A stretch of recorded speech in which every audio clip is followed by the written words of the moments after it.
bersama kedudukan kepala, pejamkan mata sejenak. Bapa yang bersama dalam kerajaan surga, yang boleh kami kenal di dalam nama Tuhan Yesus Kristus, terima kasih Bapa, Engkau pelihara kami, keluarga kami, dan kami boleh bangun dan tubuh yang sehat. Sebelum kami mengadakan aktivitas lain, kami mengutamakan Engkau di atas segala-galanya. Dengan mengadakan mesbah keluarga, mesbah pribadi, kami boleh naikkan pujian penyembahan, dan kami boleh naikkan doa syafaat.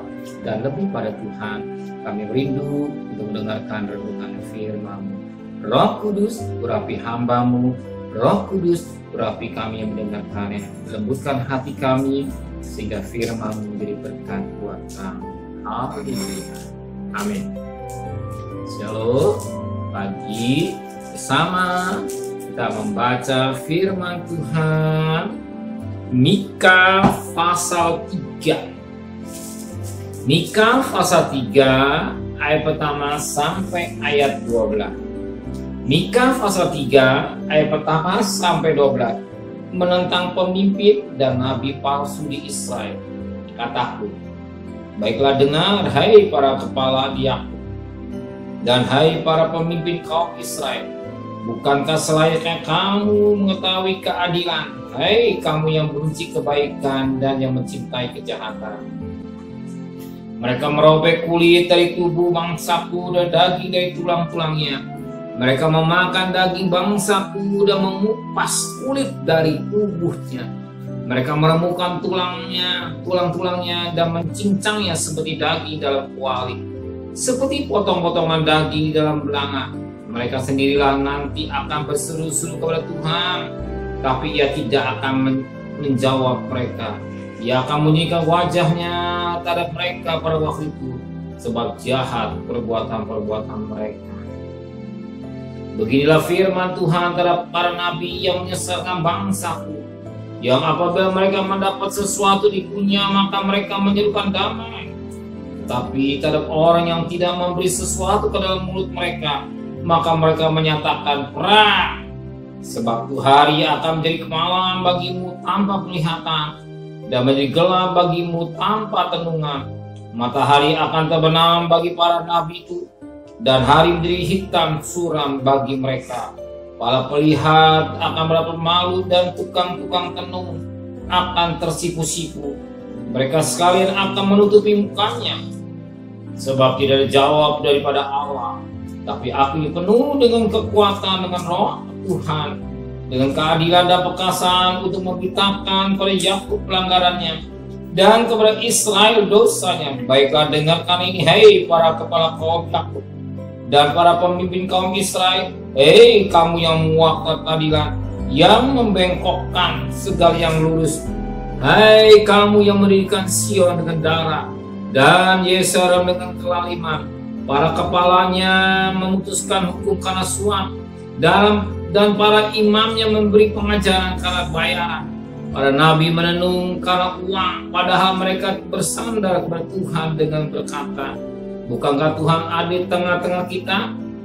Tidak akan datang meletakkan menimpa kita.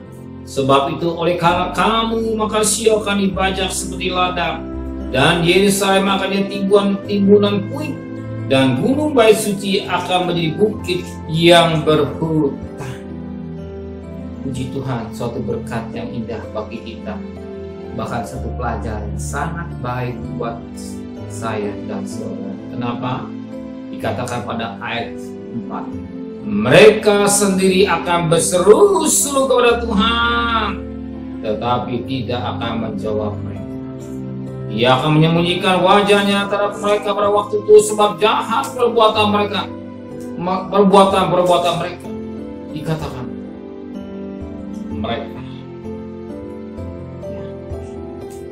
mereka lebih bersama. Banyak kali kita dengar ada suara berkata, mereka berseru-seru kepada Tuhan, atau berdoa. Baik, pada kesahkan kita berseru atau berdoa.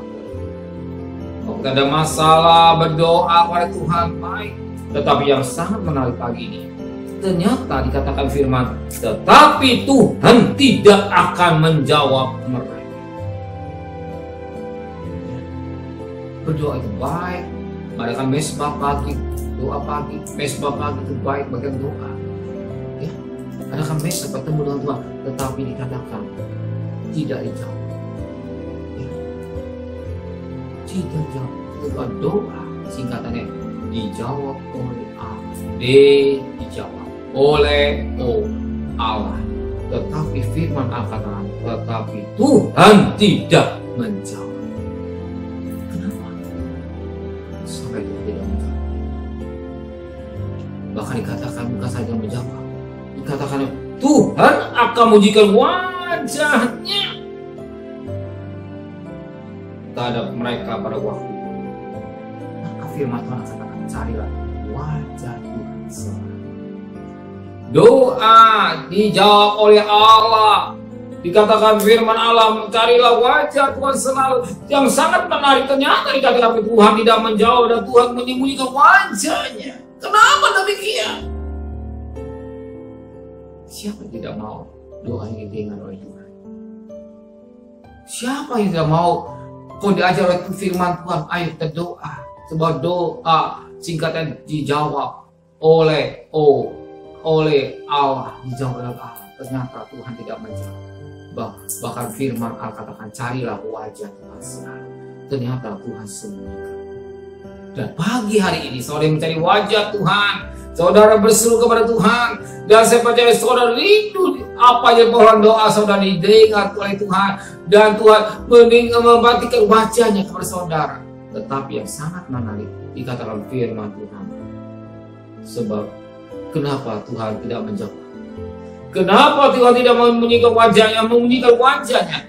Sebab firman Allah berkata, sebab jahat perbuatan mereka. Ini yang jadi masalah. Perbuatan mereka jahat, sehingga Tuhan menyembunyikan wajahnya supaya Tuhan yang menjawab doanya.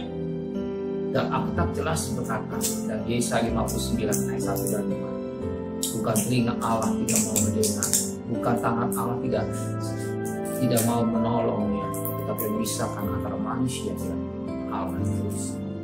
Betapa penting kita hidup dengan kekudusan. Betapa penting kita tidak bermain-main dosa dalam hidup ini. Kita menjaga kesucian hidup dengan baik. Kenapa? Supaya doa kita didengar oleh Tuhan. Dan kita bisa mencari wajah Tuhan selalu. Kita baca Tuhan bagaimana bertemu dengan Tuhan. Dan Tuhan juga memperhatikan hidup kita. Dan hari ini saudara mencari Tuhan, mencari wajah Tuhan, dan berseru kepada Tuhan. Tuhan dengar, Tuhan memperhatikan hidupnya dan nyatakan di firman. Saya percaya juga Tuhan tolong saudara, karena saudara hidup dalam kekudusan. Amin. Karena saudara menjadi anak Tuhan yang hidup dalam kekudusan, Tuhan memberkati. Amin. Benar Bapa di surga, betapa penting kami hidup dalam kekudusan.